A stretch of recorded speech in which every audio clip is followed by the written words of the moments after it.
વડોદરામાં મતદાન દરમિયાન પૌવા ખાધા બાદ 20 થી વધુ શ્રમજીવીને ફૂડ પોઈઝનિંગની અસર થઈ।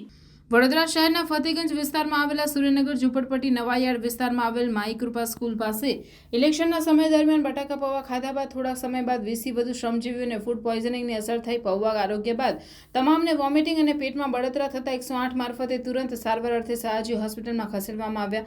કામ અર્થે જતા સમયે રસ્તામાં કોઈએ પૌવા ખવડાવ્યાની પ્રાથમિક વિગતો પ્રાપ્ત થઈ રહી છે। ફૂડ પોઈઝનિંગની ઘટનામાં વિધાનસભાના દંડકે સયાજી હોસ્પિટલમાં ભૂખ બનાવનારની મુલાકાત લીધી। 20 લોકોમાંથી એકને રજા આપી દેવામાં આવી છે, જ્યારે 19 સારવાર હેઠળ છે। આ ઘટનામાં હાલમાં સયાજી હોસ્પિટલમાં 10 થી વધુ શ્રમિકોને લાવવામાં આવ્યા છે, જેમાં કેટલાક બાળકો પણ છે। આ તમને વોમિટિંગ અને પેટમાં બળતરા થાય છે। હાલમાં તમામની સારવાર સયાજી હોસ્પિટલમાં આપવામાં આવી રહી છે। હાલમાં તમામની સ્થિતિ સારી હોવાનું તબીબો જણાવી રહ્યા છે, પરંતુ આ બટાકા પૌવા કોણે ખવડાવ્યા તે તપાસનો વિષય છે।